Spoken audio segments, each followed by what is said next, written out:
Olá, seja bem-vindo, bem-vinda. Aqui é esse momento do programa Em Sintonia, mais um bate-papo. Convidamos você para refletir sobre temas de interesse da nossa sociedade. E esse mês de junho traz uma campanha, traz um alerta sobre a questão da violência sobre a pessoa idosa. É um mês de conscientização. Por isso, o Papo Sintonia de hoje tem o prazer de receber para esse encontro, para essa conversa, Maria Emília Rodrigues. Ela é especialista em gerontologia e a diretora técnica da ANG Bahia. Quanta honra receber você aqui, Maria Emília, para falar de um assunto Olá, de tamanha importância e a associação também, a ANG, à frente, né, de ações que levem a população a refletir melhor sobre esse tema. Bom dia. bom dia, Patrícia, bom dia a todos os telespectadores. Sempre a ANG leva esse tema à discussão, não somente em junho, porque junho é um mês escolhido para ser o mês da conscientização sobre a questão da violência contra a pessoa idosa. A data escolhida é uma data, assim, forte, que é o dia 15 de junho. Esse 15 de junho, ele foi definido como esse dia da conscientização da pessoa idosa pela Organização das Nações Unidas, que é a ONU, e pela Rede Internacional de Prevenção à Violência da Pessoa Idosa. Isso acontece desde 2006. Esse Junho Violeta, que é o nome dado a esse mês, Junho Violeta. E violeta por quê? Não sei se vocês sabem, mas violeta tem um significado especial. O significado da cor violeta é a cor do equilíbrio e da espiritualidade. E é por isso que foi escolhida esta cor para representar esse junho violeta. E essa cor ela tem o poder de transmutar, de mudar, de transformar. E é isso que a gente quer. A gente quer transformar essa situação muito triste da questão da violência contra a pessoa idosa. Exatamente. Essa Né, campanha, né, Patrícia? Maria É muito Emília? triste, muito triste. É muito triste, é uma situação realmente, acho uma das chagas, né, da nossa sociedade, a violência contra a pessoa idosa. E essa campanha, como você bem disse, a ANG trata desse assunto porque está interessada sobre as questões dessa população, mas o junho traz esse alerta, né, esse despertar da sociedade como um todo, nesse processo de sensibilização para coibir, diminuir, amenizar o sofrimento das pessoas idosas contra a violência que essa população vem sofrendo. E normalmente, quando a gente fala de violência, é bom a gente pontuar aqui, situar, a gente pensa logo apenas na violência física. Ela, infelizmente, também acontece, mas existem outros tipos também de violência em relação à pessoa idosa que muitas vezes a gente não caracteriza, né, Emília? Com certeza. A violência, ela é uma violência que é um problema social e que é de uma grande dimensão e afeta a toda a sociedade. A gente não pode considerar que a violência afete somente as pessoas idosas. Ela atinge a crianças, a adolescentes, homens, mulheres, durante diferentes períodos da vida, inclusive a velhice, que é a fase das pessoas idosas. É um fenômeno que é responsável no mundo inteiro por adoecimento, por perdas, por mortes, por várias coisas que acontecem, tanto na sociedade como um todo, como nas famílias. E tem um caso aí bem emblemático, que é bem recente, que foi aquele caso no Rio de Janeiro, de uma cuidadora que levou uma pessoa idosa que ela estava cuidando, a pessoa já morta, para poder tirar dinheiro. Exato. Gente, aquilo ali abalou a nossa sociedade. E a gente fica se perguntando como é que isso pode acontecer. Acontece. Infelizmente, tem acontecido com muita frequência. Nós temos um canal, que é um canal público, chamado Disque 100. Exato. Este canal público, ele recebe o quê? Ele recebe denúncias. Eu vou passar para vocês, deixa eu pegar a pesquinha aqui, eu vou pescar para vocês, para poder passar o número do dados, Disque né? 100 Os dados e falam como por fazer. si, né, Maria Emília? São dados assim alarmantes do número ali, dos dados Vocês do sabem, DPC que revelam um número assim que chama a nossa atenção. Vamos ouvir. vocês sabem que existe uma Ouvidoria Nacional dos Direitos Humanos.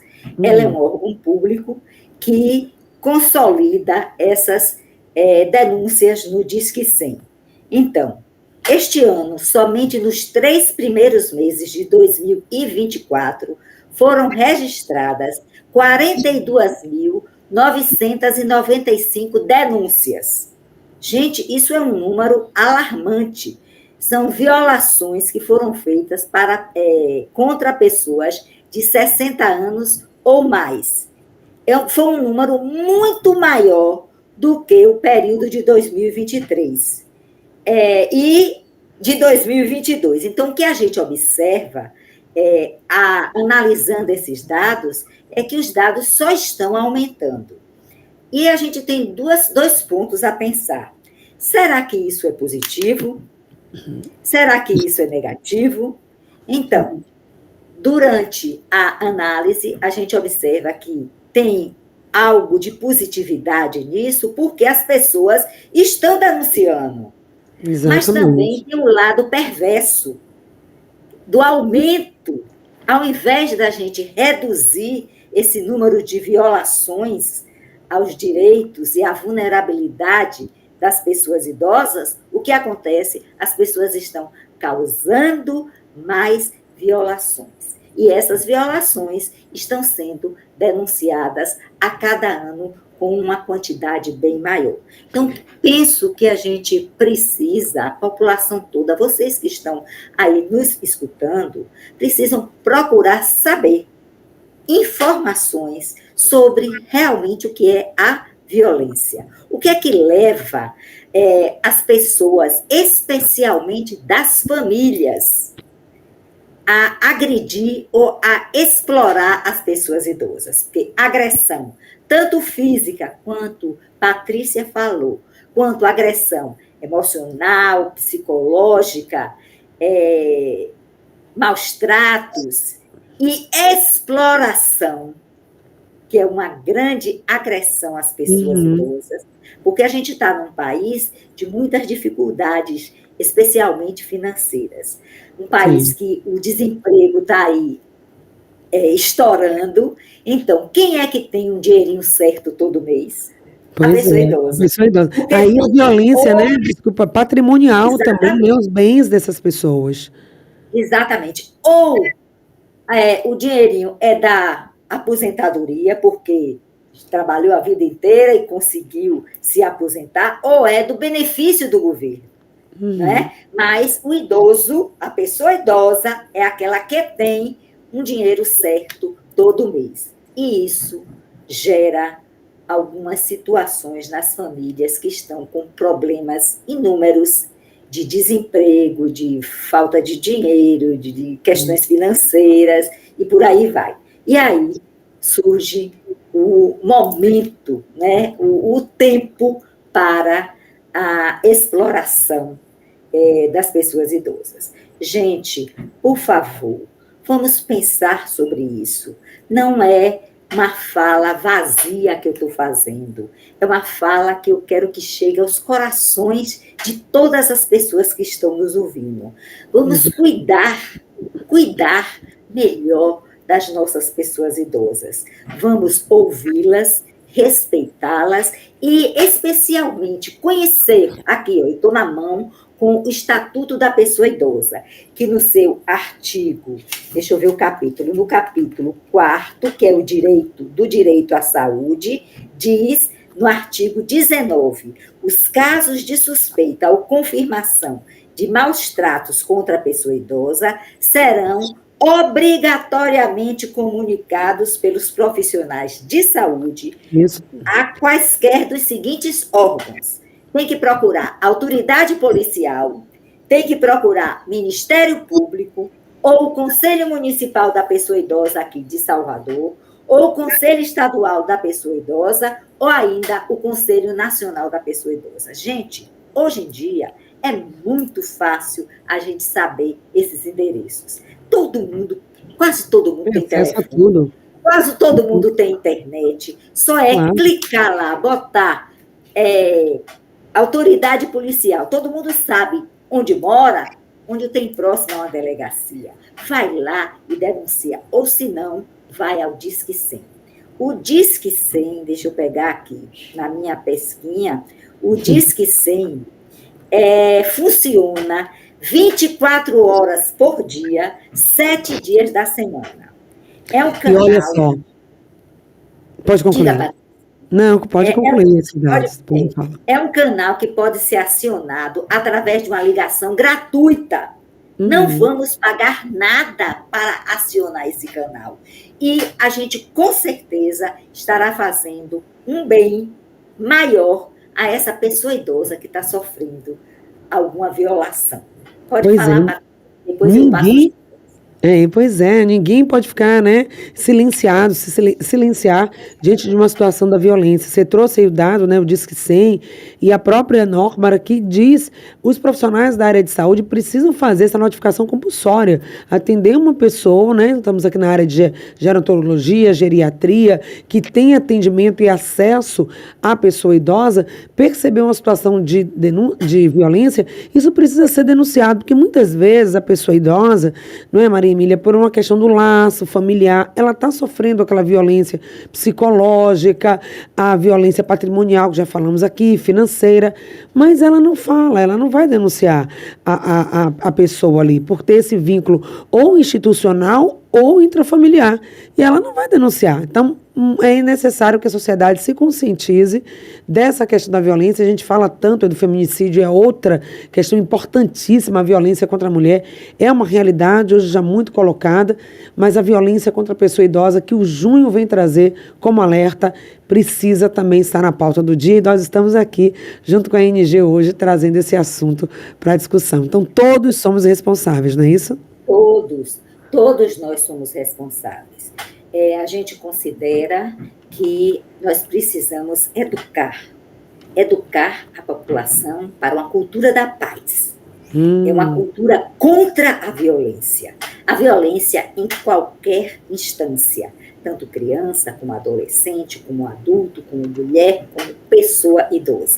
É evidente que a ANG, como a Associação Nacional de Gerontologia, e a gerontologia é a área que cuida desse aspecto da questão do processo de envelhecimento, se volta para defender e orientar sobre as questões de violência contra as pessoas idosas. Mas a violência é uma questão que afeta a qualquer segmento afetado pela violência. E o que eu quero dizer, voltar, é que o Disque 100 é um canal, não é? Como eu disse, é um canal que é ligado ao Ministério dos Direitos Humanos e da Cidadania. É um canal que pode ser acionado também pela internet. Só entrar no site da ouvidoria do Ministério dos Direitos Humanos e da Cidadania, e também pelo WhatsApp. Então, está com papel e caneta na mão, anota aí, por favor. O WhatsApp é 61 99 61 0100. Repetindo. 61, que é o dígito, né? 99611 0100. E pode ser acionado tanto pelo WhatsApp quanto pelo Telegram. E esse serviço ainda tem uma coisa muito interessante, que é o atendimento na língua brasileira de sinais, Libras, pelo site da ouvidoria. Então, gente, As pessoas que forem vítimas de violência, os familiares ou qualquer pessoa que testemunhe casos de abusos, denuncie às autoridades competentes, para que a gente possa tentar melhorar essa situação da pessoa idosa.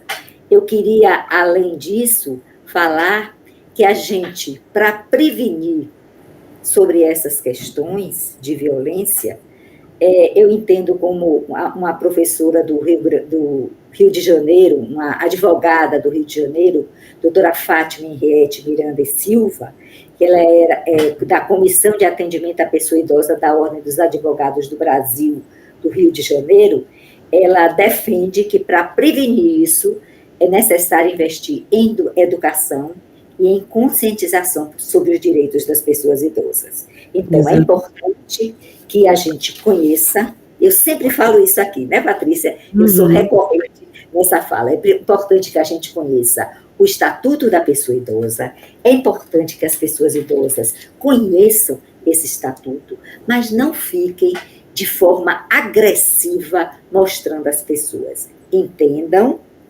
leiam, busquem o estatuto e corram atrás dos seus direitos através do estatuto, mas de forma digna, de forma educada, sem agressão, porque senão as pessoas idosas estão cometendo também agressões junto às outras pessoas que estão lhe fazendo. Então é aquela troca de agressão. Um ciclo, né?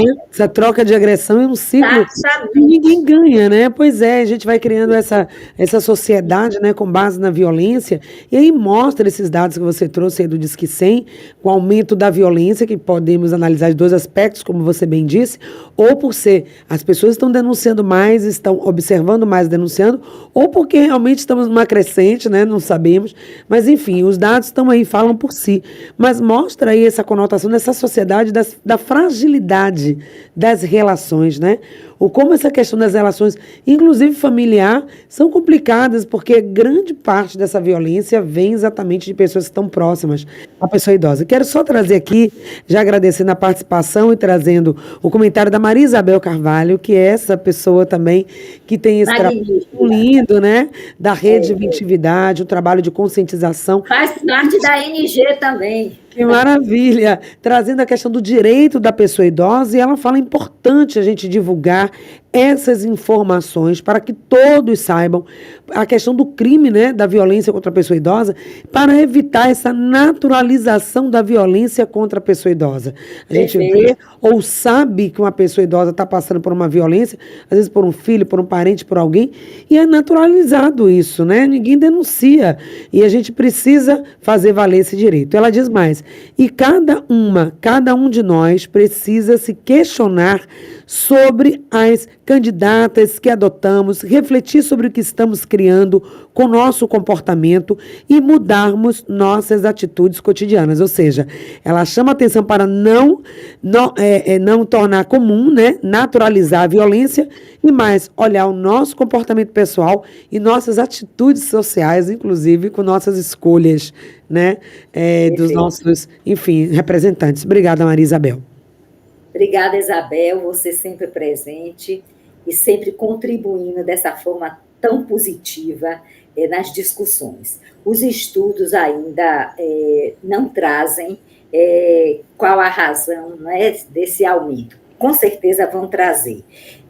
Ainda voltando à doutora Fátima, ela diz também que é necessário promover diálogo e apoio dentre as famílias. A grande questão que a gente tem é a questão do apoio. A gente sabe que o próprio Estatuto da Pessoa Idosa diz que a responsabilidade inicial com o idoso é da família, depois da comunidade, depois da sociedade e depois do poder público. O poder público está no último lugar, que deveria ser o primeiro ou estar junto da família. Isso é chamado para estar junto com a família. Exatamente. Infelizmente, os apoios dados pelos poderes públicos são extremamente reduzidos. E essa promoção do diálogo e do apoio dentro das famílias está acontecendo muito, mas é muito pouco. São muitas famílias que estão vulneráveis aí a essas questões de violência, mas, gente, eu fico pensando, eu digo, não é somente porque as pessoas querem ser violentas ou porque a gente quer naturalizar a violência. São as condições de vida tão precárias que elas promovem, elas facilitam a violência. Tá? Então, eu acho que é importante nós termos campanhas, termos políticas públicas com a participação tanto de governantes como de famílias, familiares, toda a sociedade, pessoas idosas, que possam colaborar para a gente ter uma vida um pouco mais digna, uma vida mais saudável, porque a violência afeta diretamente a saúde das pessoas, tanto das pessoas idosas quanto das suas famílias. É muito difícil viver a violência, sabe? A gente pensa que as intervenções precisam aparecer, e Isabel levantou aí uma questão que a gente deve estar atento, que é a questão da escolha política. A gente sabe que muitas vezes os políticos, nos anos de eleição, se aproximam dos movimentos sociais que defendem as pessoas idosas. Isso já é uma prática característica, né? Então, o que a gente pensa é que a gente deve, sim, buscar pessoas que possam representar e defender. Não é só representar, dizer eu represento, eu ajudo. Não, a gente precisa ter uma ação mais forte, mais intensa e mais sequente, não é? De políticas públicas que defendam essas pessoas idosas. Isso é imperativo, está na ordem do dia, sobretudo considerando, né, Maria Emília, que nós estamos numa população envelhecendo cada vez mais, as pessoas estão ficando cada vez mais longevas, é preciso ter condições para dar conta das demandas que vêm também com esse envelhecimento e o crescimento da população. Trazer também só o comentário aqui da Gisélia Fonseca. Obrigada, Gisélia, pelo seu comentário. Ela diz o seguinte: é muito proveitoso para nós, idosos, estarmos tendo sempre a oportunidade de nos inteirarmos de assuntos tão condizentes com as nossas questões. Grata, Emília, por trazer ao nosso alcance esses temas. É isso mesmo, primeiro a ser conscientizado da questão da violência é a pessoa idosa. Perfeito. Esse junho, primeiro para vocês. Perfeito. Gisélia Sepúlveda, ela faz parte de um grupo que eu coordeno há 18 anos e que a gente se encontra às segundas-feiras no Instituto Feminino. O grupo de educação continuada e contemporaneidade, porque eu acredito em educação, eu acredito que a gente deve fazer a educação diariamente e com sequência, não é fazer pontualmente como se fosse 15 de junho, vamos fazer um evento, não é isso que eu, Maria Emília, enquanto especialista de gerontologia, acredito. Penso que a gente deve fazer isso sistematicamente. E a gente tem tentado buscar, com algumas dificuldades, na ANG, desenvolver essa educação para o envelhecimento, que é o quê? Conversar com as pessoas, fazer lives, levar essas informações em vários espaços. Nós temos pessoas na ANG que trabalham com vários grupos de pessoas idosas, temos pessoas que são, inclusive, do próprio governo, que trabalham no governo, tanto federal quanto municipal e estadual, e a gente vai como se fossem formiguinhas, levando esse conhecimento da educação para o envelhecimento. Agora, eu falo uma coisa que Gisélia pontuou e que você também pontuou, Patrícia. A educação para o envelhecimento precisa começar pela pessoa idosa. Então, é importante que as pessoas idosas se aceitem enquanto pessoas idosas. Aceitem caso comecem a ter situações de dependência, porque às vezes as pessoas idosas não querem aceitar que estão precisando de ajuda. Então, pense um pouquinho sobre isso. Agradeça. Eu trabalho muito sobre a gratidão. Gratidão, pessoa idosa, em relação a quem lhe cuida, a quem está com você, a quem lhe ouve, a quem lhe vê, a quem lhe ajuda, é fundamental. Você, pessoa idosa, precisa ser grata. Grata a quem está com você. E esse sentimento de gratidão é um sentimento que, no meu entender, é preciso que seja de mão dupla. Você já construiu sua vida com sua família, ajudou a criar seus filhos, ajudou, quem sabe, os irmãos, quem sabe outras pessoas da família, sobrinhos netos, e você precisa, ao longo da vida, estar construindo este sentimento de gratidão. Maria Emília, olha, a gente poderia continuar aqui essa conversa, né? Mas temos aí a questão da limitação do tempo, mas o junho está só começando, temos um mês inteiro para a gente voltar, e até de forma presencial nos estúdios, já está convidada, para que a gente possa aprofundar mais esse assunto, que tem tantas, né, tantas pontes para a gente fazer, são tantas questões, é um tema realmente bastante complexo. Vou finalizar com a palavra, né, que a Maria Isabel trouxe, né? O que cada um, esse chamado aos nossos comportamentos e as nossas atitudes cotidianas, para que cada um possa se olhar e se perguntar o que é que eu estou fazendo para mudar essa realidade. Muito obrigada por hoje. Até uma próxima. Eu conversei com Maria Emília Rodrigues, especialista em Obrigada. Obrigada, Patrícia. Eu estou sempre à disposição. Obrigada. Acho que esse é o caminho que a gente tem para levar a sociedade, e o rádio, sua rádio, seu programa, tem uma ressonância enorme na Obrigada, Bahia, querida. não é? Então, a gente que agradece aqui. esse espaço. Obrigada. Um bom dia. E, pessoa idosa, fique alerta. Alerta com as questões de violência. Não faça violência com os outros, para que os outros não façam também violência com você. Obrigada, então, querida. 9h30, intervalo comercial, a gente volta já já.